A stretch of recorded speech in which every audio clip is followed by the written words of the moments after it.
K-팝에 홀린 것 같은데 가볍게 정리하고 와.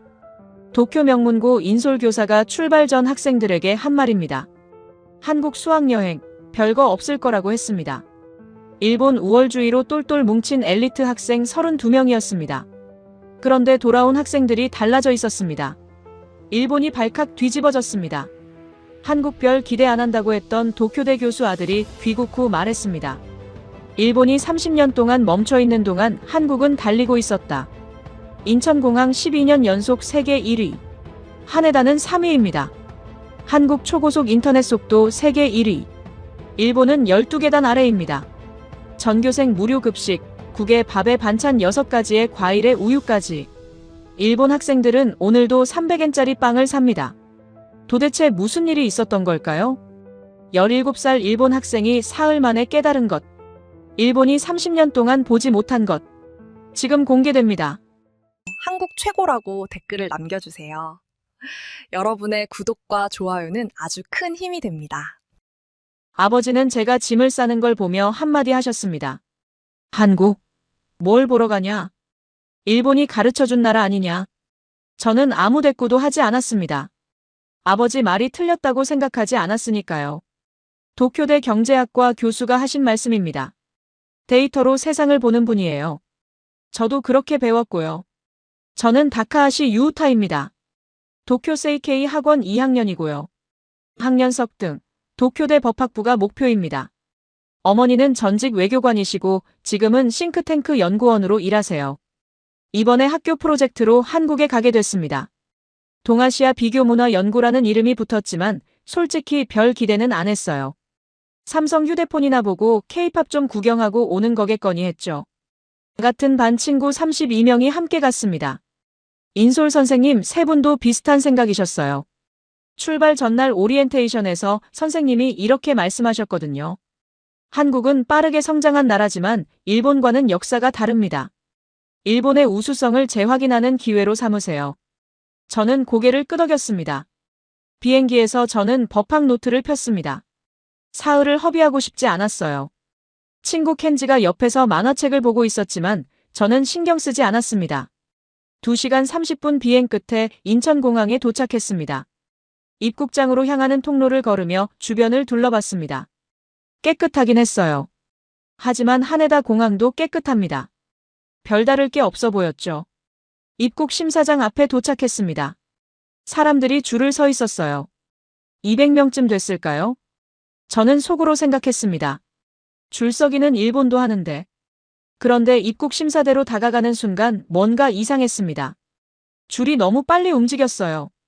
제 앞에 15명 정도 서 있었는데 5분도 안 걸려서 제 차례가 됐습니다. 하네다였다면 최소 15분은 걸렸을 텐데요. 심사관이 여권을 봤더니 기계에 대고 스캔했습니다. 화면을 한번 확인하고 도장을 찍었어요. 전체 과정이 30초였습니다. 감사합니다. 심사관이 정중하게 말했습니다. 무표정하지만 차갑지 않았어요. 저는 심사대를 지나며 고개를 돌렸습니다. 옆줄에는 자동 입국 심사대가 있었어요. 사람들이 여권을 기계에 대고 얼굴 인식으로 통과하고 있었습니다. 직원 한 명 없이요.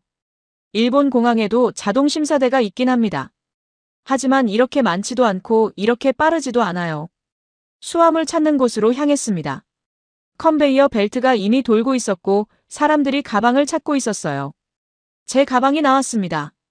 비행기 도착하고 10분도 안 걸렸어요. 도쿄에서는 짐 나오는 데만 20분씩 기다리는데요. 출구로 나가는 길에 큰 현수막이 보였습니다. 한글과 영어로 적혀 있었는데 일본어 안내문도 붙어 있었어요. 스카이트랙스 선정 12년 연속 세계 1위 공항. 저는 발걸음을 멈췄습니다. 12년 연속이요? 하네다 공항이 세계 3위라는 걸 저는 자랑스럽게 알고 있었습니다. 일본 언론에서 매년 보도하거든요. 그런데 1위가 12년째 인천이라는 건 몰랐어요. 주변을 다시 봤습니다. 천장에 디지털 안내판이 실시간으로 깜빡이고 있었어요. 비행기 도착 시간, 게이트 번호, 수화물 찾는 곳 위치까지 한눈에 들어왔습니다. 일본어, 영어, 중국어, 한국어로 동시에 표시되고 있었죠. 화장실 표지판도 디지털이었어요. 어느 칸이 비어 있는지 불빛으로 알려줬습니다. 바닥에는 안내선이 깔끔하게 그어져 있었고 사람들은 그 선을 따라 자연스럽게 걸었어요. 로봇 청소기가 복도를 조용히 지나갔습니다. 아무도 신경 쓰지 않았어요. 당연한 풍경인 것처럼요. 저는 노트를 꺼내 적었습니다. 관찰 1. 공항 처리 속도 한 해다보다 빠름. 자동화 수준 높음. 켄지가 옆에서 말했습니다. 유우타, 생각보다 괜찮지 않아? 저는 고개를 끄덕였습니다. 하지만 인정하고 싶지 않았어요. 공항 하나 잘 만든 거겠죠. 일본도 이 정도는 하니까요. 버스 탑승 구역으로 이동했습니다. 전광판에 버스 번호와 출발 시간이 정확하게 표시되어 있었어요. 사람들은 줄을 서서 기다렸습니다. 여기서는 일본이랑 비슷했어요. 줄서기는 우리도 하니까요. 버스가 도착했습니다. 문이 열리자 사람들이 차례대로 탑승했어요.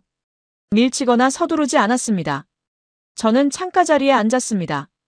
버스가 출발하며 인천공항 고속도로로 들어섰습니다. 차들이 질서 있게 달리고 있었어요. 차선 변경도 부드러웠습니다. 도로 위 전광판에 교통정보가 실시간으로 떴어요. 앞쪽 정체 구간, 예상 도착 시간, 우회도로까지 친절하게 안내했습니다. 일본에도 있는 시스템이지만 왜인지 여기게 더 정교해 보였어요. 서울 시내로 들어서자 고층 빌딩들이 나타났습니다. 롯데월드타워, 여의도 금융가. 생각보다 현대적이었어요. 저는 창밖을 보며 생각했습니다. 줄서기는 우리도 한다. 청결도 우리가 낫지. 그런데 왜 12년 연속 1위지? 속도였습니다. 디지털 시스템이었어요. 자동화 수준이었습니다. 하나하나는 일본에도 있는 것들이었어요. 그런데 여기는 그게 전부 맞물려 돌아가고 있었습니다. 효율이 달랐어요. 저는 노트에 한 줄 더 적었습니다. 12년 연속 1위. 우연이 아님. 시스템 차이. 추가 관찰 필요. 그때는 몰랐습니다. 이게 시작에 불과하다는 걸요. 그리고 사흘 뒤 아버지한테 전화를 걸게 될 거라는 것도요. 아버지, 제가 틀렸습니다. 아버지도 틀렸습니다. 다음 날 아침 저희는 서울 강남구에 있는 공립고등학교를 방문했습니다. 2학년 학생들과 교류하는 시간이었어요. 학교 정문을 들어서는데 생각보다 컸습니다. 5층짜리 본관 건물, 체육관, 운동장까지 갖춰져 있었어요. 일본 공립학교랑 비슷한 규모였죠. 교무실에서 교감 선생님이 저희를 맞아주셨습니다. 어서 오세요. 먼 길 오느라 수고했어요. 한국어였지만 저희 인솔 선생님이 통역해 주셨어요. 2학년 3반 교실로 안내받았습니다. 학생 35명이 박수로 환영해 줬어요. 저희도 일본어로 인사했습니다. 처음 뵙겠습니다. 도쿄에서 온 세이케이 학원입니다. 한국 학생 한 명이 유창한 일본어로 대답했습니다. 환영합니다. 편하게 지내세요. 저는 조금 놀랐어요. 발음이 꽤 자연스러웠거든요. 오전 수업을 참관했습니다.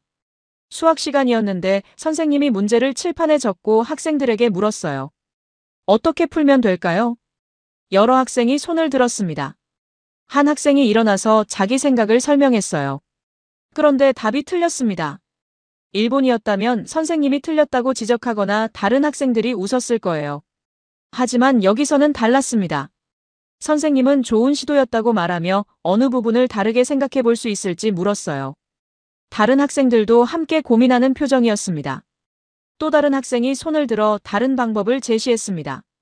선생님은 그것도 훌륭하다며 칠판에 적었어요. 한 문제를 푸는데 여러 가지 방법이 있다는 걸 인정하는 수업이었습니다. 그리고 점심시간이 됐습니다. 학생들이 일어나서 복도로 나갔어요. 저희도 따라갔습니다. 급식실이 지하 1층에 있었습니다. 학생 1000명쯤 들어갈 수 있는 넓은 공간이었어요. 줄을 서서 식판을 받았습니다. 스테인리스 식판이었는데 칸이 6개로 나뉘어 있었어요. 배식대 앞으로 가자 아주머니들이 음식을 담아주셨습니다. 밥, 미역국, 불고기, 시금치나물, 김치, 돈가스, 과일, 우유. 저는 식판을 들고 멍하니 섰습니다. 이게 전부 한 끼예요? 켄지가 옆에서 속삭였습니다. 유우타, 이거 진짜야? 매일 이렇게 나온대. 저는 한국 학생에게 물었습니다. 통역 선생님을 통해서요. 이 급식이 매일 나옵니까? 네, 매일 달라요.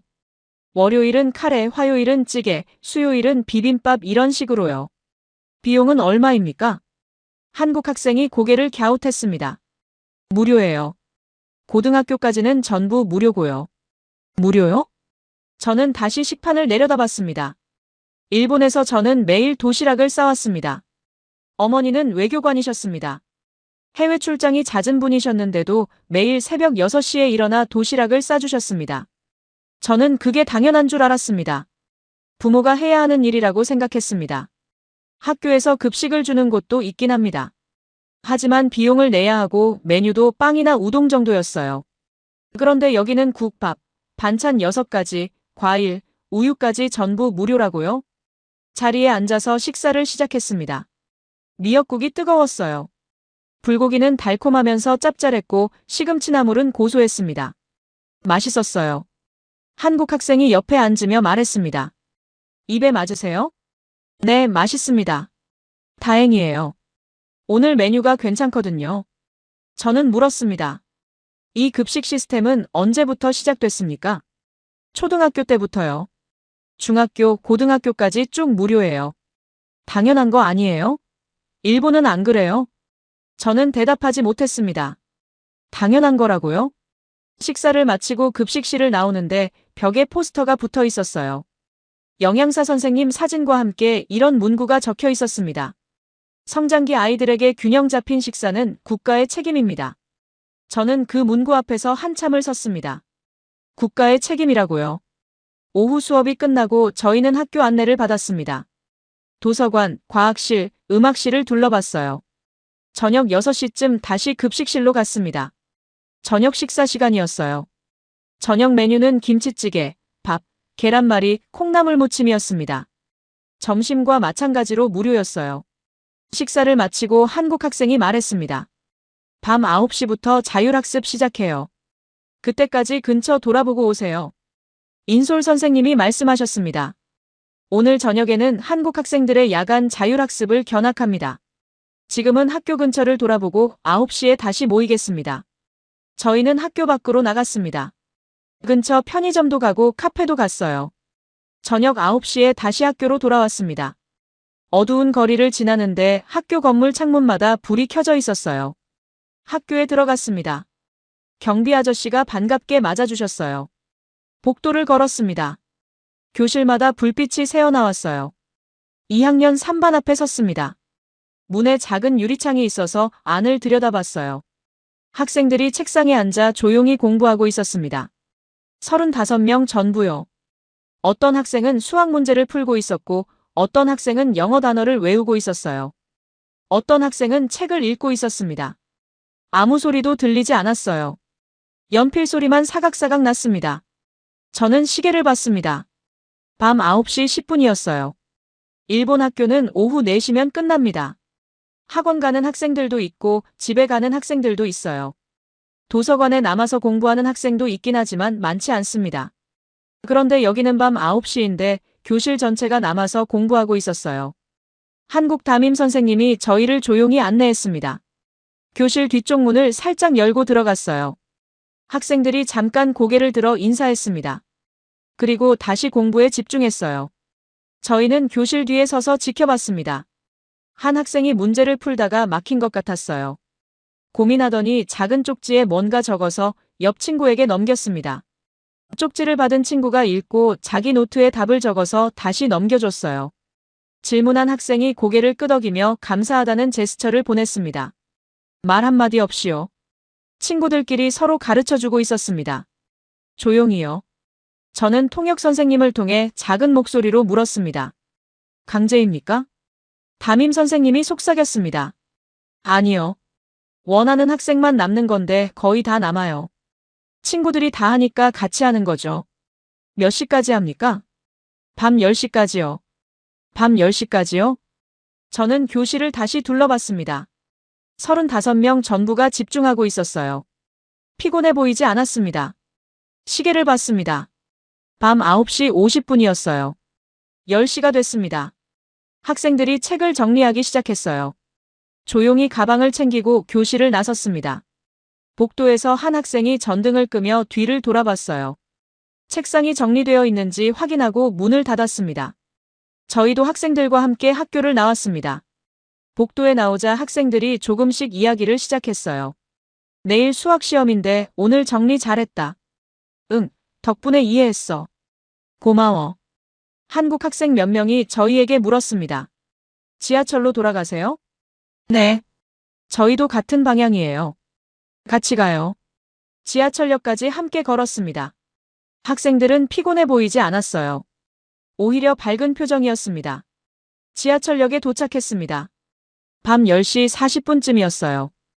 역 안으로 들어가는데 에스컬레이터가 보였습니다. 모든 사람이 오른쪽에만 서 있었어요. 왼쪽은 완전히 비어 있었습니다. 저는 아침에 공항에서 봤던 장면을 떠올렸습니다. 거기서도 똑같았어요. 에스컬레이터를 타고 내려가는데 옆에서 급한 사람이 왼쪽으로 빠르게 걸어 내려갔습니다. 아무도 막지 않았어요. 당연한 것처럼 길을 비워뒀으니까요. 승강장으로 내려갔습니다. 바닥에 노란 선이 그어져 있었고 사람들은 그 선 밖에 두 줄로 서 있었어요. 밤 11시가 다 된 시간인데도 사람들이 꽤 많았습니다. 학생들, 직장인들, 노인들까지 섞여 있었어요. 지하철이 들어왔습니다. 문이 열리자 안에서 내리는 사람들이 나왔어요. 밖에서 기다리던 사람들은 양옆으로 비켜서서 길을 만들어줬습니다. 마지막 사람이 내릴 때까지 아무도 타지 않고 기다렸어요. 그리고 나서야 차례대로 탑승했습니다. 도쿄 지하철도 질서가 있습니다. 하지만 저녁 시간대에는 사람들이 밀리고 급해지죠. 내리는 사람과 타는 사람이 동시에 움직일 때도 많고요. 그런데 여기는 밤 11시인데도 질서가 완벽했어요. 지하철 안에 앉았습니다. 창밖을 보며 생각했어요. 아침 공항에서 본 에스컬레이터 왼쪽 비우기. 지금 또 봤습니다. 시간이 달라도 장소가 달라도 똑같았어요. 사람들이 바뀌어도 규칙은 유지됐습니다. 통제가 아니라 문화였어요. 그리고 학교에서 본 야간 자율학습. 일본은 오후 4시면 끝입니다. 그리고 각자 흩어져요. 한국은 밤 10시까지 함께 남아 있었어요. 친구들끼리 쪽지로 질문하고 답해주면서요. 저는 노트를 꺼내 적었습니다. 관찰 3. 야간 자율학습. 밤 10시까지.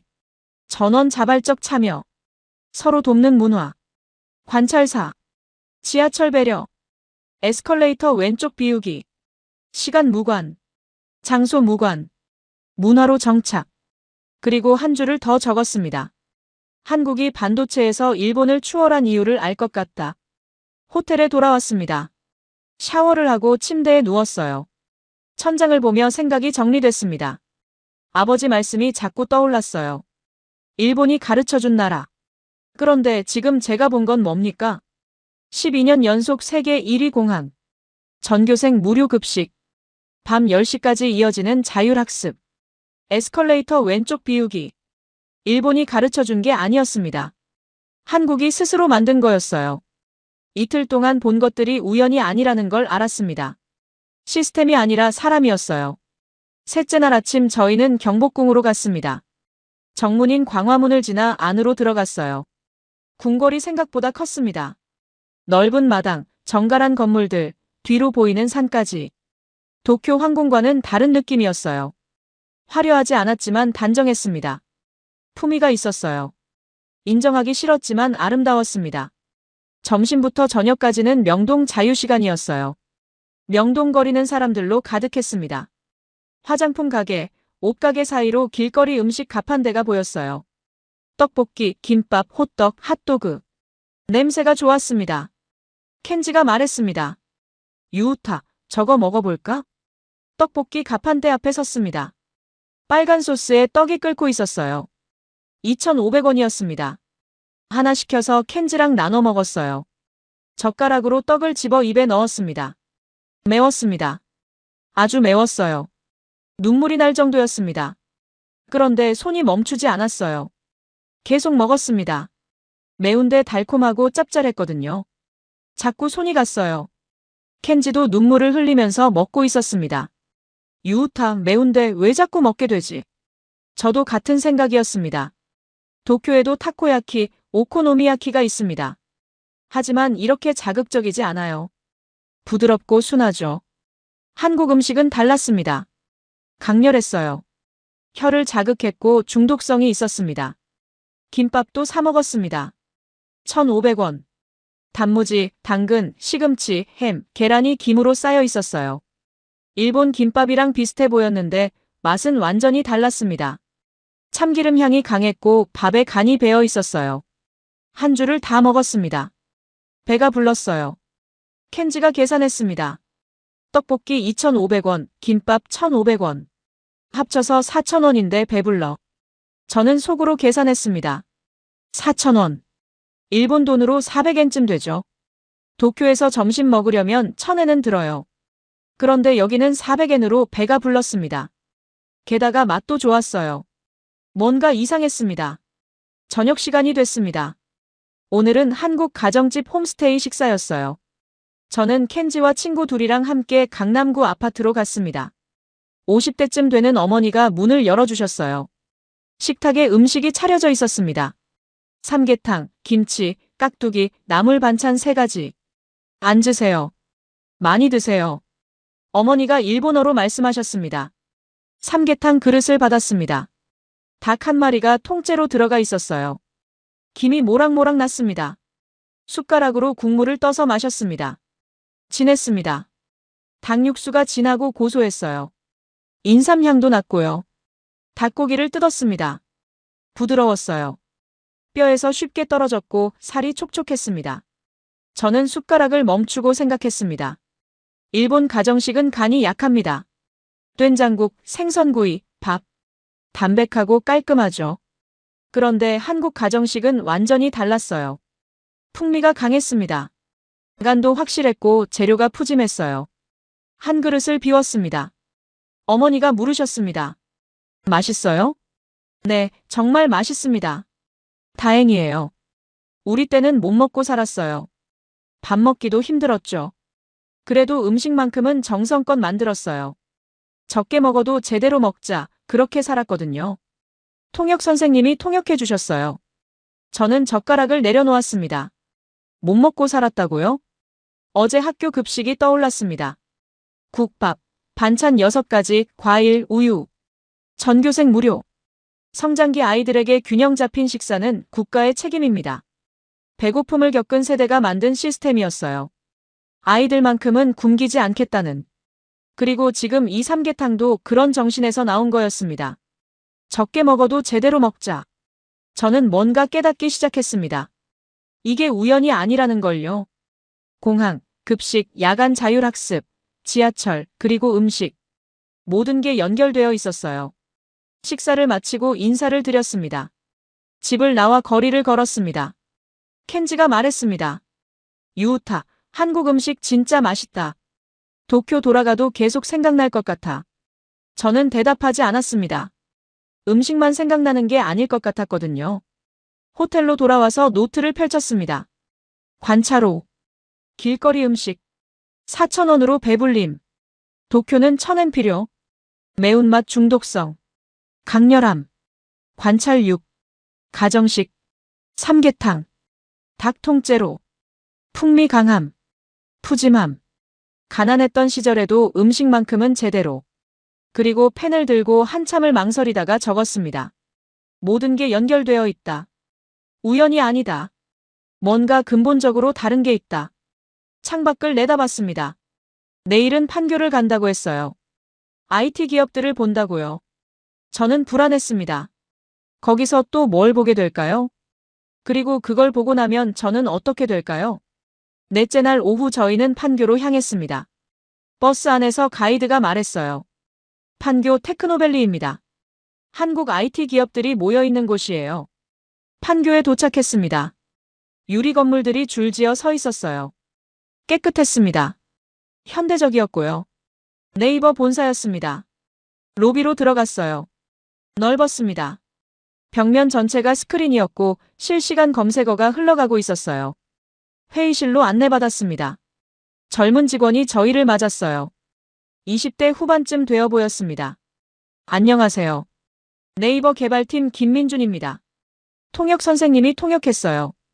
김민준 씨가 노트북을 열었습니다. 배달 앱 시연해 드릴게요. 화면에 앱이 떴습니다. 치킨, 피자, 중국집, 한식, 분식. 치킨을 클릭했어요.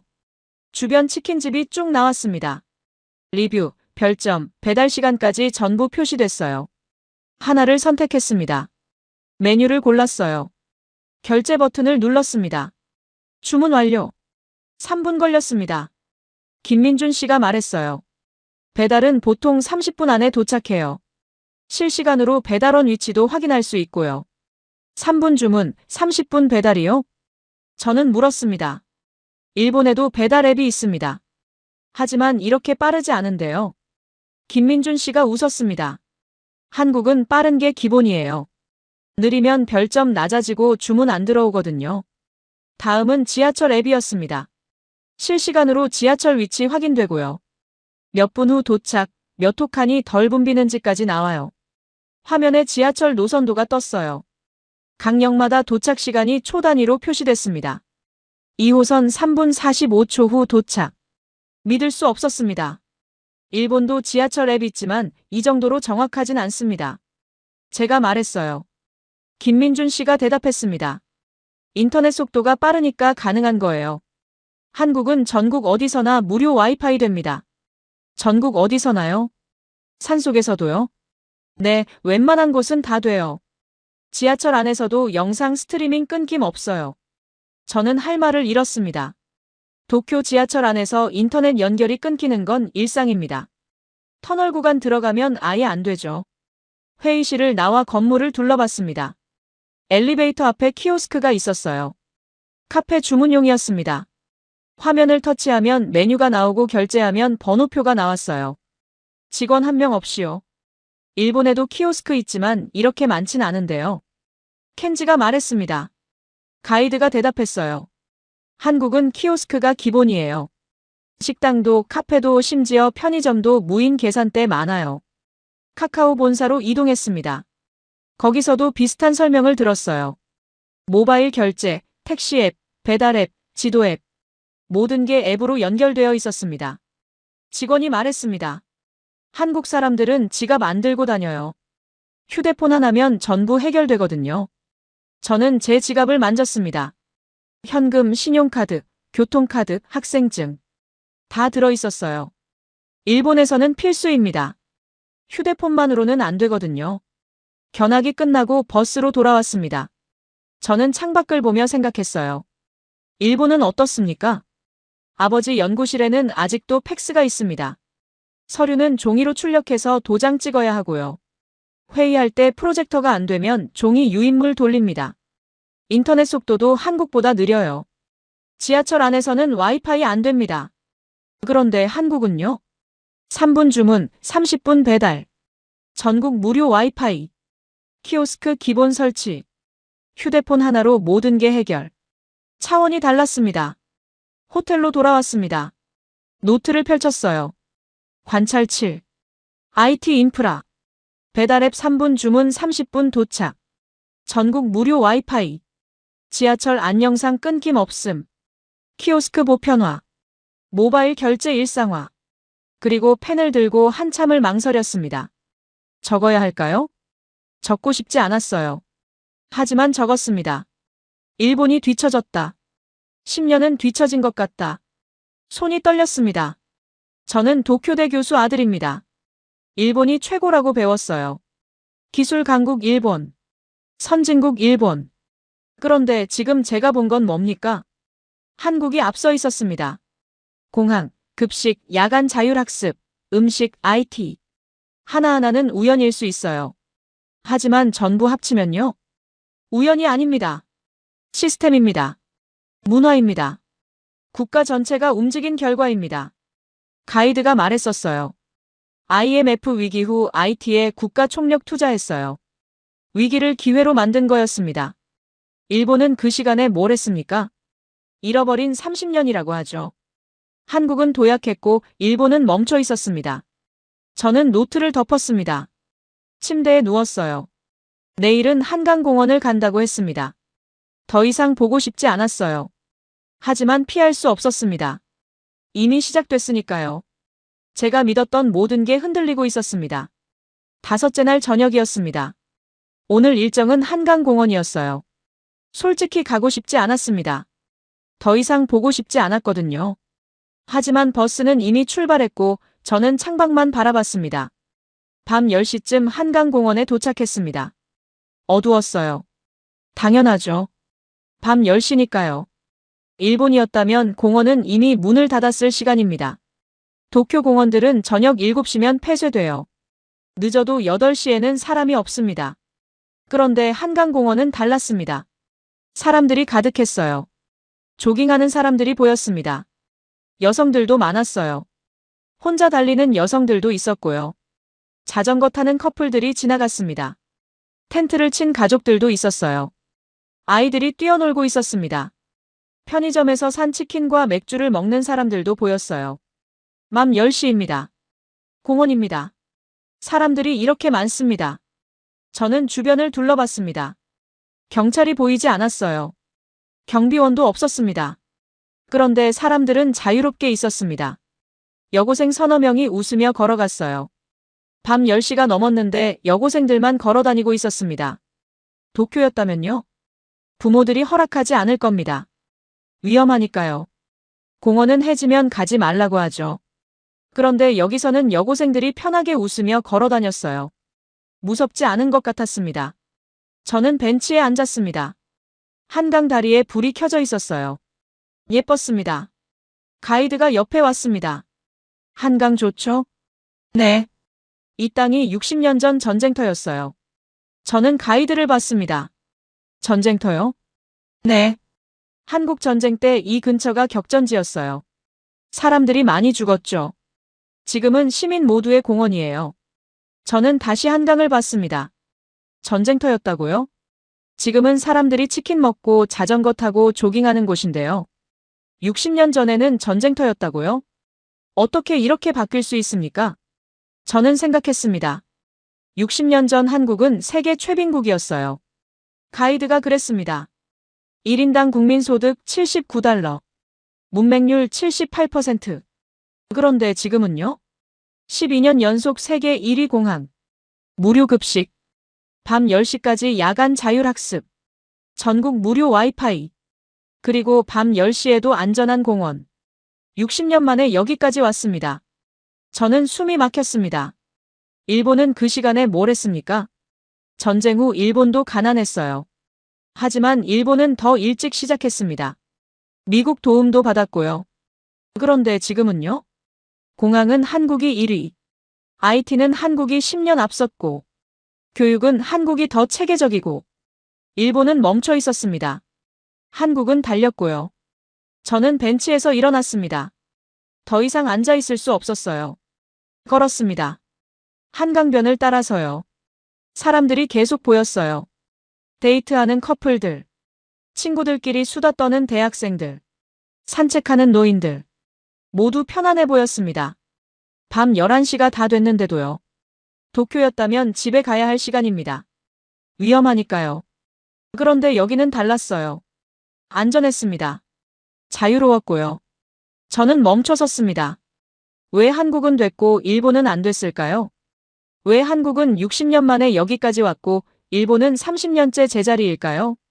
답을 알 것 같았습니다. 하지만 인정하고 싶지 않았어요. 인솔 선생님이 불렀습니다. 슬슬 돌아가야 합니다. 버스로 돌아왔습니다. 저는 아무 말도 하지 않았어요. 켄지가 물었습니다. 유우타, 괜찮아? 응. 괜찮지 않았습니다. 전혀 괜찮지 않았어요. 호텔로 돌아왔습니다. 노트를 펼쳤습니다. 관찰 8. 한강공원. 밤 10시. 사람들 가득. 여고생들 혼자 다님. 경찰 없음. 안전함. 자유로움. 그리고 적었습니다. 60년 전 전쟁터. 지금 시민공원. 어떻게 가능한가? 펜을 놓았습니다. 내일이 마지막 날입니다. 내일 오전은 자유시간이라고 했어요. 저는 어디 갈지 이미 정했습니다. 한강입니다. 혼자 가려고요. 확인하고 싶었어요. 제가 본 게 진짜인지, 아니면 제가 착각한 건지. 6째 날 아침이었습니다. 마지막 날이에요. 오전은 자유시간이었습니다. 저는 켄지에게 말했어요. 나 혼자 좀 다녀올게. 어디 가는데? 한강. 켄지가 고개를 끄덕였습니다. 더 묻지 않았어요. 지하철을 탔습니다. 혼자요. 여의나루역에서 내렸습니다. 한강공원으로 걸어갔어요. 아침 10시였습니다. 어젯밤과는 달랐어요. 햇빛이 밝았습니다. 조깅하는 사람들이 보였어요. 자전거 타는 사람들도 있었고요. 벤치에 앉아 책 읽는 노인도 있었습니다. 평화로웠어요. 저는 한강변 벤치에 앉았습니다. 다리를 봤어요. 햇빛에 반짝였습니다. 생각을 정리했습니다. 첫째 날. 인천공항. 12년 연속 세계 1위. 자동 입국 심사. 빠른 처리 속도. 둘째 날. 학교 급식. 국밥, 반찬 6가지, 과일, 우유. 전교생 무료. 국가의 책임. 둘째 날 밤. 야간 자율학습. 밤 10시까지. 친구들끼리 가르치기. 함께 올라가기. 셋째 날. 지하철. 에스컬레이터 왼쪽 비우기. 내리는 사람 기다리기. 시간 무관. 장소 무관. 셋째 날. 음식. 세계적인 문화가 된 한식, 김밥, 삼계탕. 매운맛, 풍미, 정성. 가난 속에서도 지킨 문화. 넷째 날. IT. 3분 주문, 30분 배달. 전국 무료 와이파이. 키오스크 보편화. 일본보다 10년 앞섬. 다섯째 날. 한강. 밤 10시. 안전. 자유. 여고생들 혼자 다님. 60년 전 전쟁터. 모든 게 연결되어 있었습니다. 하나하나는 작은 것일 수 있어요. 하지만 전부 합치면요. 시스템이 아니었습니다. 사람이었어요. 배려하는 문화. 책임지는 국가. 함께 성장하는 정신. 60년 전 한국은 폐허였습니다. 전쟁이 끝나고 아무것도 없었어요. 일본보다 가난했습니다. 그런데 60년 만에 여기까지 왔어요. 어떻게요? 교육에 투자했습니다. 아이들 밥을 책임졌어요. 밤늦게까지 함께 공부했습니다. 위기가 왔을 때 포기하지 않았어요. IT에 국가 총력을 쏟았습니다. 배려를 문화로 만들었습니다. 안전을 최우선으로 뒀고요. 그리고 일본은요? 저는 숨을 깊이 들이쉬었습니다. 일본은 멈춰 있었습니다. 30년째요. 잃어버린 30년. 그 시간 동안 한국은 달렸습니다. 그리고 지금요? 한국이 앞서 있습니다. 저는 그 사실을 인정할 수밖에 없었어요. 눈물이 났습니다. 왜 우는지 모르겠어요. 부끄러웠는지도 모릅니다. 아니면 감동했는지도요. 아니면 둘 다였을 겁니다. 저는 일본이 최고라고 믿었어요. 아버지도 그렇게 말씀하셨고 선생님도 그렇게 가르쳤습니다. 아시아에서 유일한 선진국, 기술 강국, 경제대국. 그런데 지금 제가 본 건 뭡니까? 한국이 더 앞서 있었어요. 시스템도 문화도 정신도요. 저는 뭘 하고 있었습니까? 일본이 최고라고 믿으면서 아무것도 안 하고 있었습니다. 한국은 60년 동안 달렸는데 저는 편하게 앉아서 자만하고 있었어요. 눈물을 닦았습니다. 일어났어요. 더 이상 울지 않았습니다. 이제 알았으니까요. 뭘 해야 하는지요. 호텔로 돌아왔습니다. 친구들이 로비에 있었어요. 켄지가 물었습니다. 어땠어? 좋았어. 점심을 같이 먹었습니다. 마지막 한식이었어요. 밥을 먹으면서 저는 물었습니다. 너희는 어땠어? 한국. 친구들이 대답했어요. 생각보다 좋았어. 음식 맛있었어. 깨끗했어. 저는 고개를 끄덕였습니다. 그리고 물었어요. 일본으로 돌아가면 뭘 바꿀 수 있을까? 친구들이 저를 봤습니다. 켄지가 대답했습니다. 모르겠어. 근데 뭔가 해야 할 것 같아. 저도 그렇게 생각했습니다. 오후 4시였습니다. 인천공항으로 출발했어요. 공항에 도착했습니다. 출국장으로 들어가면서 저는 뒤를 돌아봤어요. 입국장 위에 현수막이 보였습니다. 스카이트랙스 선정 12년 연속 세계 1위 공항. 12년 연속. 우연이 아니었습니다. 노력의 결과였어요. 체크인을 했습니다. 자동 시스템이었어요. 빨랐습니다. 보안 검색을 통과했습니다. 질서 정연했어요. 탑승구로 걸어가면서 저는 생각했습니다. 6일 전 저는 이 공항에 처음 왔었어요. 그때는 몰랐습니다. 제 인생이 바뀔 거라는 걸요. 비행기에 올랐습니다. 자리에 앉아 창밖을 봤어요. 서울이 보였습니다. 작별 인사를 했습니다.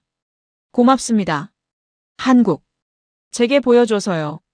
진짜 선진국이 뭔지, 진짜 발전이 뭔지, 그리고 제가 뭘 해야 하는지요.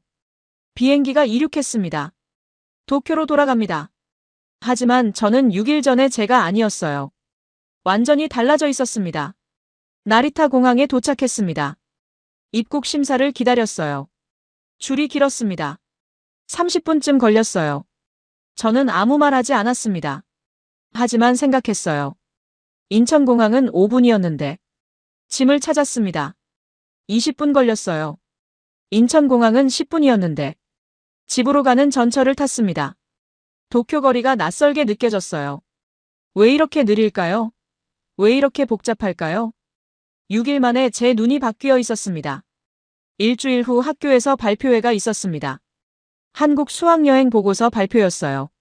저희 조가 발표 순서였습니다. 저는 단상에 섰습니다. 학생 300명이 앉아 있었어요. 선생님들도 계셨고요. 화면에 제목을 띄웠습니다. 한국에서 본 것. 발표를 시작했습니다. 저는 한국 가기 전까지 일본이 최고라고 믿었습니다. 학생들이 고개를 끄덕였어요. 아시아에서 유일한 선진국, 기술 강국, 경제 대국. 그렇게 배웠습니다. 선생님들도 고개를 끄덕였습니다. 하지만 한국에서 6일을 보내고 깨달았습니다. 화면을 넘겼어요. 진짜 선진국은 GDP가 높은 나라가 아닙니다. 학생들이 웅성거렸습니다. 건물이 높은 나라도 아니고요. 화면에 사진을 띄웠습니다. 학교 급식 사진이었어요. 진짜 선진국은 시민을 배려하고 국민을 책임지며 함께 성장하는 나라입니다. 조용해졌습니다. 한국은 전교생에게 무료로 급식을 제공합니다. 국밥, 반찬 6가지, 과일, 우유. 매일 다른 메뉴로요. 성장기 아이들에게 균형 잡힌 식사는 국가의 책임이라고 생각하기 때문입니다. 학생들이 웅성거렸어요. 일본은 도시락을 싸오거나 빵을 삽니다. 비용을 내야 하고요. 다음 사진을 띄웠습니다. 야간 자율학습 사진이었어요. 한국 학생들은 밤 10시까지 학교에 남아 공부합니다. 강제가 아닙니다. 친구들끼리 서로 가르쳐주며 함께 올라갑니다. 경쟁이 아니라 협력입니다. 일본은 오후 4시면 하교합니다. 그리고 각자 흩어지죠. 다음 사진. 에스컬레이터였어요. 한국 사람들은 에스컬레이터 왼쪽을 비워둡니다. 급한 사람을 위해서요. 시간이 달라도 장소가 달라도 똑같습니다. 통제가 아니라 문화입니다. 다음 사진. 한강이었어요. 밤 10시 한강공원입니다. 사람들이 가득합니다. 여고생들도 혼자 다닙니다. 안전하니까요. 이 땅이 60년 전 전쟁터였습니다. 지금은 시민 모두의 공원입니다. 조용했습니다. 완전히 조용했어요. 저는 마지막 슬라이드를 띄웠습니다. 한국은 60년 전 세계 최빈국이었습니다. 일본보다 가난했어요. 전쟁으로 모든 게 파괴됐습니다. 그런데 지금은 인천공항 12년 연속 세계 1위, IT 인프라 세계 최고, 교육 시스템 체계화, 시민 안전도 최상위입니다. 60년 만에 여기까지 왔습니다. 숨을 깊이 들이쉬었어요. 일본은 그 시간에 뭘 했습니까? 웅성거림이 커졌습니다. 잃어버린 30년이라고 합니다.